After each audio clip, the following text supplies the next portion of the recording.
আপনাদের সকলের সামনে আমি বলতে চাই, I have a plan.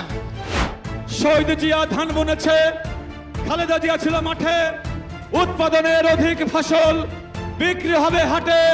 Tarique Rahman স্বপ্ন দেখায়, বাঁচার পেলাম মানে কালের লাঙ্গল চালায় কৃষক। দেখতে দেখতে 6টা মাস হয়ে গেল। ফেব্রুয়ারি মাসে বাংলাদেশের মসনদে বসেছিলেন তিনি খালেদা জিয়ার পুত্র তারেক রহমান। ফিরেছিলেন এক কঠিন নির্বাসন কাটিয়ে। এরপর একক সংখ্যাগরিষ্ঠতা নিয়ে বিএনপি নির্বাচনে জয়লাভ করে এবং তারেক রহমান হন দেশের প্রধানমন্ত্রী। তারেক রহমান সশস্ত্র চিত্রে শপথ করিতেছি যে আমি আইন অনুযায়ী সরকারের প্রধানমন্ত্রী পদের কর্তব্য বিশ্বস্তার সহিত পালন করিব। কিন্তু এই 6 মাসে বাংলাদেশের সাধারণ মানুষের প্রত্যাশা কতটা পূরণ করতে পারলেন তারেক রহমান? 6 মাসে তারেক রহমানের রিপোর্ট কার্ডটা কেমন? ডক্টর ইউনূস অন্তর্বর্তী সরকারের প্রধান উপদেষ্টা হিসেবে যখন বাংলাদেশ চালিয়েছিলেন তখন বাংলাদেশের অবস্থা যথেষ্ট অস্থির ছিল। আইন শৃঙ্খলা পরিস্থিতি নিয়ে একাধিক অভিযোগ ছিল এবং পুলিশি নিষ্ক্রিয়তা, সেই পুলিশি নিষ্ক্রিয়তা নিয়েও ছিল অভিযোগের পাহাড়। কিন্তু এখন বাংলাদেশ কেমন? এই মুহূর্তে বাংলাদেশ কোন জায়গায় দাঁড়িয়ে রয়েছে? তারেক রহমান কি প্রধানমন্ত্রী হিসাবে দেশটাকে সঠিকভাবে চালাতে পারছেন? সেই সব নিয়েই 6 মাসে তারেক রহমান কতটা এগোলেন আর কতটা পেছলেন তা নিয়ে আজকের আলোচনা। ক্ষমতায় বসেই সাংবাদিক বৈঠক করে তিনি বলেছিলেন ফ্যামিলি কার্ড চালু করব। সেই ফ্যামিলি কার্ড চালু করেছেন তারেক রহমান। খাল খননের কথা বলেছেন, যেহেতু বাংলাদেশে অনেক এলাকা কৃষিভিত্তিক, তাই খাল খনন করে সেচের যে সমস্যা, সেই সেচ সমস্যা মিটিয়ে কৃষিতে জোর দেওয়ার কথা বার্তা দিয়েছেন। তবে শুধু ফ্যামিলি কার্ড আর খাল খনন হলেই হয়ে যাবে? একেবারে নয়। আপনার পুজো পৌঁছে যাক বিশ্বের দরবারে। প্রতি বছরের মতো এবারও আর+ নিউজ নিয়ে এলো শারদাঞ্জলির সেরা সম্মান 2026। অংশ নিতে সকাল 10টা থেকে সন্ধে 6টার মধ্যে সরাসরি যোগাযোগ করুন আমাদের অফিসে অথবা কল করুন 9836323248 এই নম্বরে। শারদাঞ্জলি শুধুমাত্র আর+ নিউজে। দ্রব্যমূল্য বৃদ্ধি যাতে না করা যায়, যাতে নিয়ন্ত্রণে রাখা যায়, সেই বার্তা দিয়েছিলেন তারেক রহমান। কিন্তু 6 মাসের মধ্যে তিনি দ্রব্যমূল্য একেবারেই নিয়ন্ত্রণে রাখতে পারেন না।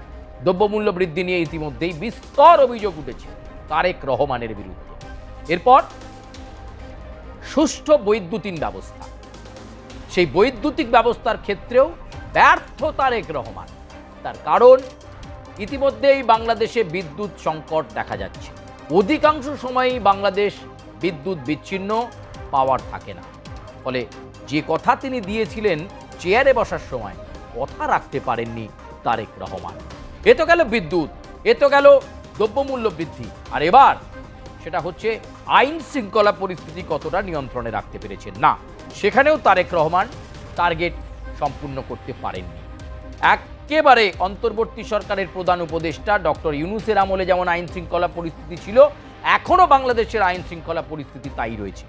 লাগাতার সংখ্যালঘুদের উপর আক্রমণ, লাগাতার মন্দির থেকে শুরু করে একাধিক জায়গা এখনও ভাঙা চলছে, অকাতরে সংখ্যালঘুদের উপর আক্রমণ হচ্ছে। কিন্তু এখনো পর্যন্ত তারেক রহমানের সরকার পুলিশকে যে কোনো গুরুত্বপূর্ণ নির্দেশ দেওয়া, একটা তৎপরতা, সেসব কিছু নেই। পুলিশ এখানেও নিষ্ক্রিয়, একেবারে ইউনূস আমলের মতো। ফলে বাংলাদেশের সাধারণ মানুষ বলছেন কোনো পরিবর্তন ঘটেনি। 6 মাসে তারেক রহমানকে মোটেও সফল প্রধানমন্ত্রী অন্তত বলা চলে না। যদিও তিনি এর মধ্যে বিদেশ সফর করেছেন, চীন সফরে গেছেন, চুক্তির কথা বলেছেন, বাংলাদেশের আর্থসামাজিক কাঠামো একেবারে গড়ে তোলার কথা বলেছেন, কিন্তু হিসেব তো তা বলছে না। 900 কোটি টাকার ঋণে ডুবে রয়েছেন তারেক রহমান। ঋণে ডুবে থাকা দেশ উন্নতি করবেন কিভাবে, কোন পথে? তার কোনো ব্লুপ্রিন্ট, তার কোনো কৌশল তারেক রহমানের কাছে অন্তত নেই। ফলে পরিস্থিতি যত এগোচ্ছে, এই 6 মাসের মধ্যেই দেখা যাচ্ছে তারেক রহমান ব্যর্থ ব্যর্থ ব্যর্থ।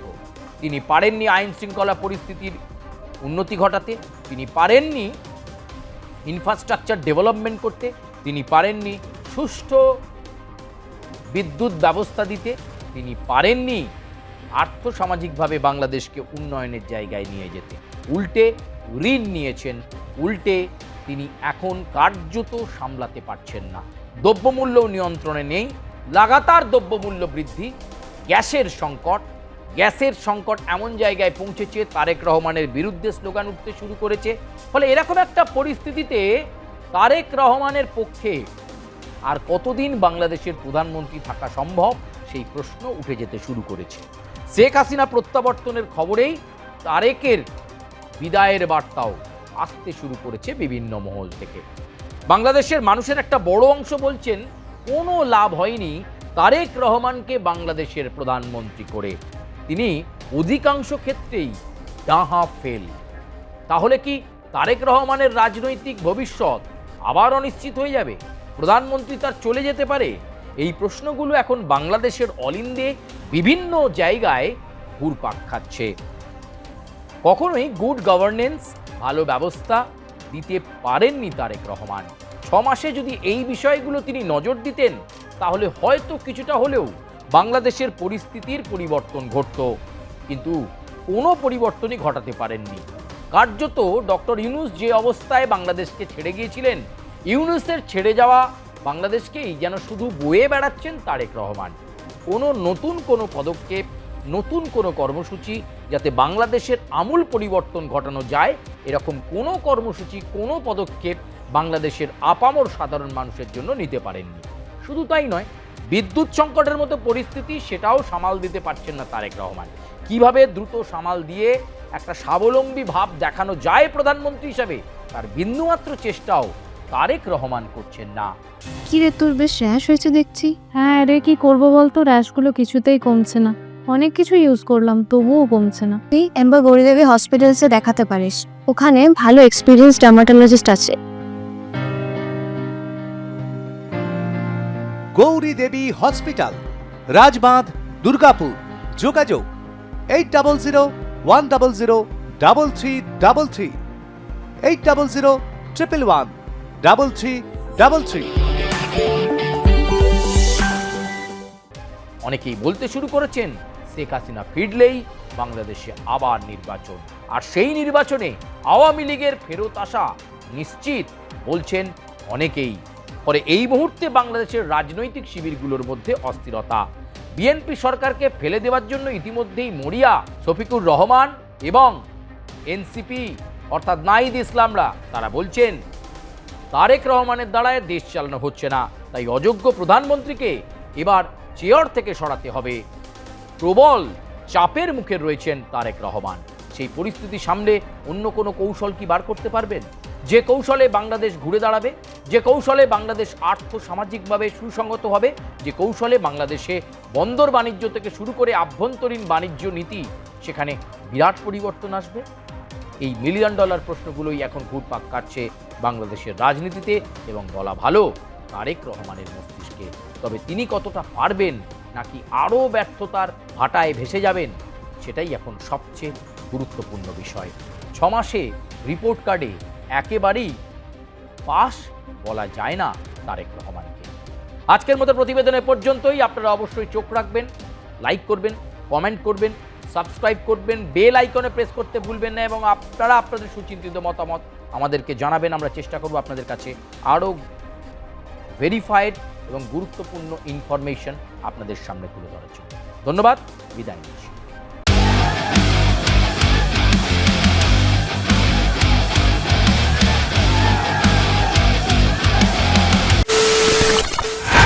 খবরের নামে প্রতিদিন সন্ধে আপনার ড্রয়িং রুমে কি শুধুই চিৎকার চেঁচামেচি হে আসে? বিতর্কের নামে চলে গালাগালি আর কাদা ছোড়াছুড়ি। এবার সময় পরিবর্তনের, কারণ আমরা কান ফাটানো চিৎকারে বিশ্বাস করি না। আমরা বিশ্বাস করি খবরের সত্যতায়। আমরা কোনো পক্ষের হয়ে গলা ফাটাই না, আমরা সাধারণ মানুষের হয়ে প্রশ্ন তুলি। চিৎকার নয়, শুধু খবর হবে যেখানে বিতর্ক আছে কিন্তু কুৎসিত ঝগড়া নেই। সঠিক তথ্য, বিশ্বস্ত খবর। নজর রাখুন আর প্লাস নিউজে।